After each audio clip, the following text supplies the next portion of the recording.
पहली बार डल झील में मिली एलिगेटर गार मछली। Jammu Kashmir lake conservation and management authority ने गुरुवार को डल झील की चल रही सफाई के दौरान पहली बार एक दुर्लभ प्रकार की मछली की खोज की, जिसे एलिगेटर गार मछली कहा जाता है। मगरमच्छ जैसे सिर और रेजर नुकीले दांतों के लिए जाने जाने वाली एलिगेटर गार मछली उत्तरी अमेरिका की मूल निवासी है। विशेषज्ञ का कहना है कि वेस्ट कोस्ट कश्मीर के फिशरीज डिपार्टमेंट की मदद से खोजी गई मछली का विश्लेषण करने जा रहे हैं, ताकि डल झील के अंदर मौजूदा मछली प्रजातियों पर इस प्रकार की मछलियों के प्रभावों का पता लगाया जा सके। अधिकारियों का कहना है कि डल झील में सामान्य डी-वीडिंग रूटीन के दौरान ये कन्वेयर पर दुर्लभ किस्म की मछली मिली और ये यहाँ पर अपनी तरह का पहला वाकया है। डल झील की सफाई के दौरान मिली दुर्लभ मछलियों के वीडियो सोशल मीडिया पर वायरल हुए, जहां इस मछली को दिखाया और प्रदर्शित किया गया। Sher Kashmir University of Agriculture Sciences and Technology SKUAST Kashmir के फैकल्टी ऑफ फिशरीज के डीन डॉक्टर फारूज अहमद भट्ट ने कहा कि डल झील में जो मछली देखी गई थी वह एलिगेटर गार फिश है, जिसे पहली बार देखा गया है। उनका कहना है कि ये मछली हानिकारक नहीं है, लेकिन हमारे पास इस पर कोई शोध नहीं,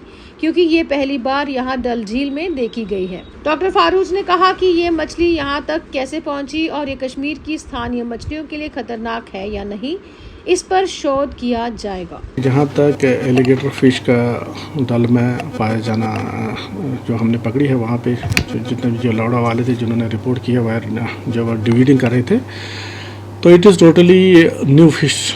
you can say alien fish और you can say exotic to us. ये पहली बार हमने रिपोर्ट किया यहाँ पे।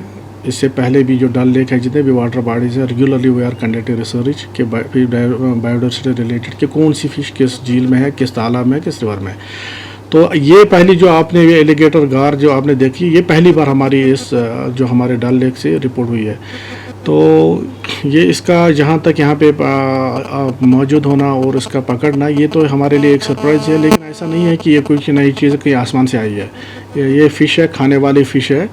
तो ये जो हिंदुस्तान के बहुत सारे ऐसे इलाके हैं जिसमें खासकर बिहार है, हमारा यहाँ मध्य प्रदेश है, यहाँ महाराष्ट्र है, जहाँ पे ये ऐसे ही पाई गई इन्हीं हालातों में। अचानक इसको लोग पकड़ने गए तो वहाँ इनको मिली ये एलिगेटर फिश है। तक इसका ताल्लुक है इसका फीडिंग हैबिट इसका कार्निवोरस फिश है। ये दूसरे फिशों को खाती है और जो उसके साथ दूसरे क्रस्टेशियन या बाकी एनिमल्स है।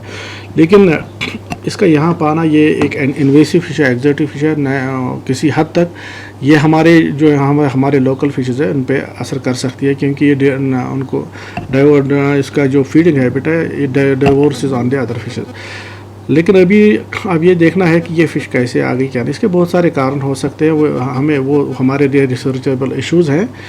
तो उसमें जो सबसे मुझे लगता है, I have worked on this so far as the biodiversity of fishes is concern in JNK for the last 30-40 years.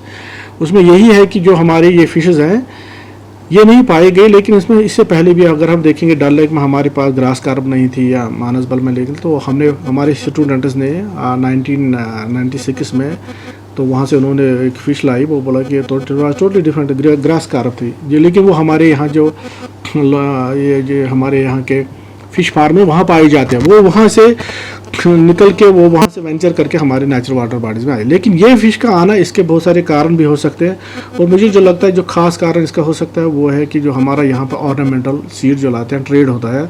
लोग जो ऑर्नामेंटल ट्रेड से वाबस्ता हैं वो सीड बाहर से लाते हैं यहाँ पे ऑर्नामेंटल फिश, उसके साथ ये आ गई होगी। और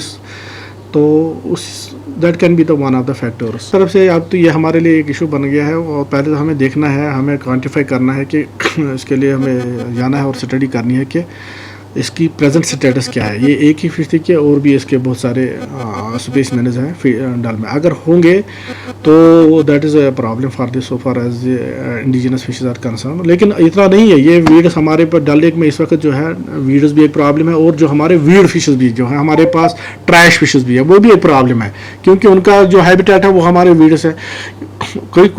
अगर ये इनका नंबर ज़्यादा भी होगा, कुछ सालों तक हमें हमारी जो लोकल फिश है उन पर ज़्यादा असर नहीं पड़ेगा, क्योंकि ये ट्रैश फिशेस पर ज़्यादा खाएगी। लेकिन ये टाइम विल कम जब ट्रैश फिश का भी नंबर कम हो जाएगा, अल्टीमेटली ये डिवोर करेगी हमारी जो लोकल फिश है, तो उसका नंबर भी कम हो जाएगा। तो उस लिहाज से टाइम तो, बट वी हैव टू सी के कितने स्पेसिमेन्स है, वो हमारे लिए रिसर्चेबल इश्यूज़ है।